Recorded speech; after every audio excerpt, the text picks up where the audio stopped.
ಈಗ ಪ್ರತಿಯೊಬ್ಬರಿಗೂ ಆ, ಮೂತ್ರಪಿಂಡದಲ್ಲಿ ಆ, ನಾವು ಕಲ್ಲು ಅಂತ ಹೇಳ್ತೀವಿ. ಇಲ್ಲಾಂದರೆ ಕಿಡ್ನಿ ಸ್ಟೋನ್ ಅಂತ ಹೇಳ್ತೀವಿ.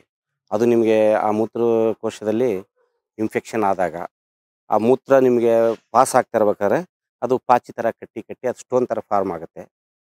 ಅದು ನಿಮಗೆ ನೋವು ಸ್ಟಾರ್ಟ್ ಆಗುತ್ತೆ. ಆಮೇಲೆ ಮೂತ್ರಕ್ಕೆ ಹೋಗೋಕ್ಕೆ ಮೂತ್ರ ಉರಿ ಬರುತ್ತೆ ಕೆಲವೊಬ್ಬರಿಗೆ. ಮೂತ್ರ ಕೆಲವೊಬ್ಬರಿಗೆ ಸಣ್ಣಾಗಿ ಹೋಗುತ್ತೆ. ನಾನಾ ಥರ ಒಬ್ಬೊಬ್ರಿಗೆ ಒಂದೊಂದು ಥರ ಅದರಿಂದ ಸಮಸ್ಯೆಗಳು ಉಂಟಾಗ್ತಾ ಇರುತ್ತೆ. ಅದಕ್ಕೆ ನಾವೇನು ಮಾಡ್ತಾ ಇದ್ದೀವಿ, ಇದು ಪಾಷಾಣ ಭೇದಿ ಅಂತ ಹೇಳಿ, ಇದು ಸಾಮಾನ್ಯವಾಗಿ ಬಯಲು ಸೀಮೆ ಪ್ರದೇಶದಲ್ಲಿ ಸಿಗುತ್ತೆ. ಇಲ್ಲಿ ಸ್ವಲ್ಪ ಕಮ್ಮಿ, ಈ ತಂಪು ಪ್ರದೇಶದಲ್ಲಿ ಕಮ್ಮಿ, ಬಯಲು ಸೀಮೆಯಲ್ಲಿ ಜಾಸ್ತಿ ಸಿಗುತ್ತೆ. ಇದನ್ನು ಕಷಾಯ ಮಾಡ್ಕೊಂಡು ಕುಡಿದ್ರೆ ಅದು ಎಷ್ಟೇ ಪ್ರಮಾಣ ಇರಲಿ, ನಿಮಗೆ ಮೂತ್ರಕೋಶದಲ್ಲಿ ಕಲ್ಲಿರೋದು ನಿಮಗೆ ಕರಗಿಬಿಟ್ಟು ಯೂರಿನಲ್ಲಿ ಪಾಸ್ ಆಗುತ್ತೆ. ಅದ್ರ ಜೊತೆಗೆ ನಾವು ಇದು ಒಂದನ್ನೇ ಕೊಡೋದಲ್ಲ, ಅದ್ರ ಜೊತೆಗೆ ಇನ್ನೊಂದು ಪೌಡ್ರ್ ಮಾಡಿದ್ದೀವಿ. ಇದು ಹುರುಳಿಕಾಳು, ಯವಕ್ಷಾರ, ಇನ್ನೂ 4-5 ಗಿಡಮೂಲಿಕೆ ಹಾಕಿ ಇದನ್ನು ನಾವು ಪೌಡ್ರ್ ಮಾಡಿದ್ದೀವಿ. ಇದನ್ನು ನೀವು ಜೇನುತುಪ್ಪದಲ್ಲಿ ಉಪಯೋಗಿಸಿ, ಆಮೇಲೆ ಹುರುಳಿಕಾಳು ಕಷಾಯ ಕುಡಿಬೇಕು.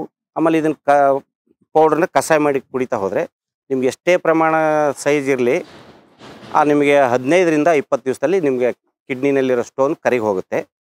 ನಿಮಗೆ ಆ ನೋವು ಕಮ್ಮಿ ಆಗುತ್ತೆ. ಮತ್ತು ನಿಮಗೆ ಕಿಡ್ನಿ ಸ್ಟೋನ್ ನಿಮಗೆ ಬರೋದಿಲ್ಲ ಮುಂದೆ. ಮತ್ತೆ ನಿಮಗೆ ಇದು ತುಂಬಾ ಉಪಕಾರಿಯಾಗಿದೆ. ನಿಮಗೆ ಇದನ್ನು ಉಪಯೋಗಿಸ್ಕೋಬೋದು ನೀವು. ಸರ್, ಈಗ ಸಾಮಾನ್ಯವಾಗಿ ಜನಗಳಿಗೆ ಏನಾಗ್ತಾಯಿದೆ, ಮೂಲವ್ಯಾಧಿ ಅನ್ನೋ ಕಾಯಿಲೆ ಜಾಸ್ತಿ ಆಗ್ತಾಯಿದೆ. ಅದಕ್ಕೆ ಕಾರಣ ನಮ್ಮ ಊಟದ ಪದ್ಧತಿ. ಊಟದ ಪದ್ಧತಿ ಅಂದರೆ ಈಗ ನಾವು ಕರೆದಿರೋ ಐಟಮ್ಸ್ ಜಾಸ್ತಿ ತಿಂತಾ ಇದ್ದೀವಿ. ನಾನ್ ವೆಜ್ಜು ಜಾಸ್ತಿ ಯೂಸ್ ಮಾಡ್ತಾ ಇದ್ದೀವಿ. ನಾನ್ ವೆಜ್ಜಲ್ಲಿ ಏನಾಗ್ತಾಯಿದೆ, ನಮಗೆ ದುರ್ಮಾಂಸ ಬೆಳೀತಾ ಇದೆ. ತುಂಬ ನಮ್ಮ ದೇಹ ಉಷ್ಣತೆ ಜಾಸ್ತಿ ಆದಾಗ, ಅಂದರೆ ಹೀಟ್ ಜಾಸ್ತಿ ಆದಾಗ ಅದು ನಾನಾ ಥರ ರೀತಿಯಲ್ಲಿ ನಮಗೆ ತೊಂದರೆ ಕೊಡುತ್ತೆ. ಕೆಲವೊಬ್ಬರಿಗೆ ದೇಹದಲ್ಲಿ ಉಷ್ಣತೆ ಜಾಸ್ತಿ ಆದಾಗ ಅದೇ ಮೂಲವ್ಯಾಧಿ ಅಂತ ಸ್ಟಾರ್ಟ್ ಆಗುತ್ತೆ. ಆ ಮೂಲವ್ಯಾಧಿ ಸ್ಟಾರ್ಟ್ ಆಗೋ ಕಾರಣವೇ ನಮ್ಮ ದೇಹದ ಉಷ್ಣತೆ, ನಮ್ಮ ಆಹಾರ ಪದ್ಧತಿ.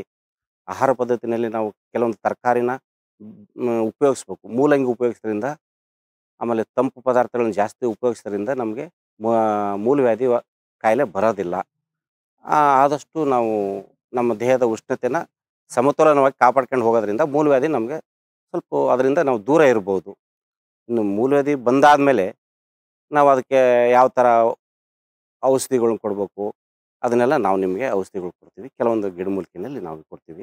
ಈಗ ಮೂಲವ್ಯಾಧಿನಲ್ಲಿ ಏನಾಗ್ತಾಯಿದೆ, ಕೆಲವೊಬ್ಬರಿಗೆ ಭೇದಿ ಟೈಮಲ್ಲಿ ರಕ್ತ ಹೋಗ್ತಾ ಇರುತ್ತೆ.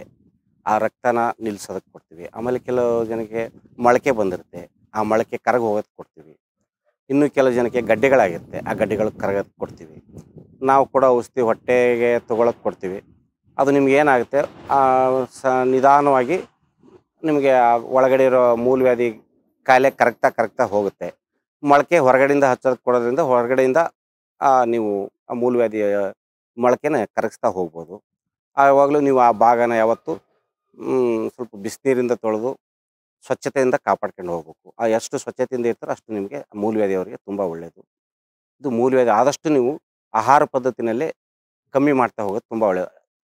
ನಿಮ್ಮ ದೇಹ ಉಷ್ಣತೆ ಇದೆ ಅಂತಂದಾಗ ಆದಷ್ಟು ನೀವು ಉಷ್ಣ ಪದಾರ್ಥಗಳನ್ನು ಸೇವನೆ ಮಾಡೋದು ಬಿಡೋದು ತುಂಬ ಒಳ್ಳೆಯದು. ತಂಪಾದ ಪದಾರ್ಥ, ಹಾಲು, ಮಜ್ಜಿಗೆ, ತುಪ್ಪ, ಸೊಪ್ಪಿನ ಪಲ್ಯ, ಆಮೇಲೆ ಮೂಲಂಗಿನ ಜಾಸ್ತಿ ಮೂಲಂಗಿ ಉಪಯೋಗಿಸೋದ್ರಿಂದ ಮೂಲೆಯವರಿಗೆ ತುಂಬಾ ಅನುಕೂಲ. ಹುರುಳಿಕಾಳು ಉಪಯೋಗಿಸೋದ್ರಿಂದ ಮೂಲವ್ಯಾಧಿಯವರಿಗೆ ತುಂಬಾ ಅನುಕೂಲ ಆಗುತ್ತೆ ನಿಮ್ಗೆ. ಅದರಿಂದ ಆದಷ್ಟು ನೀವು ಆಹಾರ ಪದ್ಧತಿನಲ್ಲಿ ನೀವು ಮೂಲವ್ಯಾಧಿನ ಕಮ್ಮಿ ಮಾಡ್ಕೋಬೋದು. ಇದು ನೋಡಿ, ನಾವು ನಿಮಗೆ ಒಂದು ಮೂಲವ್ಯಾಧಿಗೆ ಕೊಡುವಂಥ ಮಾತ್ರೆಗಳು. ಈ ಮಾತ್ರೆನ ತೊಗೊಳ್ಳೋದ್ರಿಂದ ಏನಾಗುತ್ತೆ, ನಿಮಗೆ ಒಳಗಡೆ ಗಡ್ಡೆ, ಗಂಟು ಅವೆಲ್ಲ ಕರಗ್ತಾ ಹೋಗುತ್ತೆ, ಗಾಯವಾಸಿ ಆಗುತ್ತೆ. ಇದರಲ್ಲಿ ನಾವು ಇದಕ್ಕೆ ಬೇಕಾದಂಥ ಗಾಯವಾಸಿ ಆಗೋಂಥ, ಗಡ್ಡೆ ಆಗೋಂಥ ಗಿಡಮೂಲಿಕೆನ ಹಾಕಿ ನಾವು ಮಾಡಿರ್ತೀವಿ. ಈ ಮಾತ್ರೆನ ಬೆಳಗ್ಗೆ ಸಾಯಂಕಾಲ ಉಪಯೋಗಿಸೋದ್ರಿಂದ ಗಡ್ಡೆ ಒಳಗಡೆಯಿಂದ ಕರಗುತ್ತೆ, ಗಾಯವಾಸಿ ಆಗುತ್ತೆ. ಇದರೊಳಗೆ ಮುಖ್ಯವಾಗಿ ನಾವು ಏನು ಹೇಳ್ತೀವಿ ಅಂದರೆ, ಕೇರು ಅಂತ ಬರುತ್ತೆ, ಗೇರು ಅಂತಾರೆ, ಕೇರು ಅಂತಾರೆ. ಅದನ್ನು ಒಣಗಿಸಿ, ಅದನ್ನು ಶುದ್ಧಿ ಮಾಡಿ, ಅದ್ರ ಜೊತೆಲಿ ತ್ರಿಫಲ ಹಾಕ್ತೀವಿ, ತ್ರಿಕಟ ಹಾಕಿ ಶುದ್ಧಿ ಮಾಡಿ ಇದನ್ನು ಮಜ್ಜಿಗೆನಲ್ಲಿ ನಾವು ನಿಮ್ಗೆ ಮಾತ್ರೆ ಮಾಡಿರ್ತೀವಿ. ನೀವು ತೊಗೋಬೇಕಾರೆ ಈ ಮಾತ್ರೆನ ಹಾಲಲ್ಲೇ ತೊಗೋಬೇಕು. ಯಾಕಂದರೆ ಆ ಗೇರುನ ಒಂದು ಕಾಯಿ ಇರೋದ್ರಿಂದ ನಿಮ್ಗೆ ಏನಾಗುತ್ತೆ, ಅದು ತೊಗೊಂಡಾಗ ಸ್ವಲ್ಪ ಹೊಟ್ಟೆ ಉರಿ ಬರುತ್ತೆ. ಹಾಲು ತೊಗೊಳೋದ್ರಿಂದ ಏನಾಗುತ್ತೆ, ನಿಮಗೆ ಆ ಗೇರಿನಂಶದ ವಿಷಾಂಶ, ಆ ಹೊಟ್ಟೆ ಉರಿ ನಿಮಗೆ ಕಮ್ಮಿ ಬರೋದಿಲ್ಲ. ಖಾಲಿ ನೀರಲ್ಲಿ ತೊಗೊಂಡ್ರೆ ಹೊಟ್ಟೆ ಉರಿ ಬರುತ್ತೆ. ಅದರಿಂದ ನಾವು ಹಾಲಲ್ಲಿ ತೊಗೊಳಕ್ಕೆ ಹೇಳ್ತೀವಿ. ಆವಾಗ ಇದು ನಿಮಗೆ ಚೆನ್ನಾಗಿ ಕೆಲಸ ಮಾಡುತ್ತೆ, ಹೊಟ್ಟೆ ಉರಿ ಬರೋಲ್ಲ. ನಿಮ್ಮ ಔಷಧಿ ನಿಮಗೆ ಚೆನ್ನಾಗಿ ನಿಮಗೆ ಗುಣಮುಖ ಆಗೋದಕ್ಕೆ ಸಹಾಯ ಮಾಡುತ್ತೆ ನಿಮಗೆ. ಆಯುಷ್ ಟಿವಿಯವರು ನಮ್ಮನ್ನು ಗುರುತಿಸಿ ತಾವು ಇಲ್ಲಿವರೆಗೂ ನಮ್ಮನ್ನು ಹುಡುಕಿಕೊಂಡು ಬಂದು ನಮ್ಮನ್ನು ನೀವು ಈ ಸಮಾಜಕ್ಕೆ ಒಂದು ಪರಿಚಯ ಮಾಡಿಸ್ಕೊಡೋದ್ರಿಂದ, ಈ ಪಾರಂಪರಿಕ ವೈದ್ಯ ಪದ್ಧತಿ ಅನ್ನೋದನ್ನು ಜನಗಳಿಗೆ ತಿಳಿಸ್ಕೊಡೋದ್ರಿಂದ ಜನಗಳಿಗೂ ತುಂಬ ಸಹಕಾರ ಆಗುತ್ತೆ. ಈ ಗಿಡಮೂಲಿಕೆ ಬಗ್ಗೆ ಜನಗಳಿಗೂ ಒಂದು ಮನವರಿಕೆ ಆಗುತ್ತೆ. ಮನೆಯಲ್ಲೇ ಕೆಲವೊಂದು ಉಪಯೋಗಿಸುವಂಥ ಔಷಧಿಗಳನ್ನು ಉಪಯೋಗಿಸ್ಕೊಂಡು ಉಪಯೋಗ ಆಗೋಂಥದ್ದು, ಜನಗಳಿಗೆ ಸಹಕಾರ ಆಗೋಂಥ ಒಂದು ಪ್ರೋಗ್ರಾಮು ತಾವು ಮಾಡೋದ್ರಿಂದ ನಾನು ತಮಗೆ ತುಂಬ ಧನ್ಯವಾದಗಳನ್ನು ಅರ್ಪಿಸ್ತಾ ಇದ್ದೀನಿ.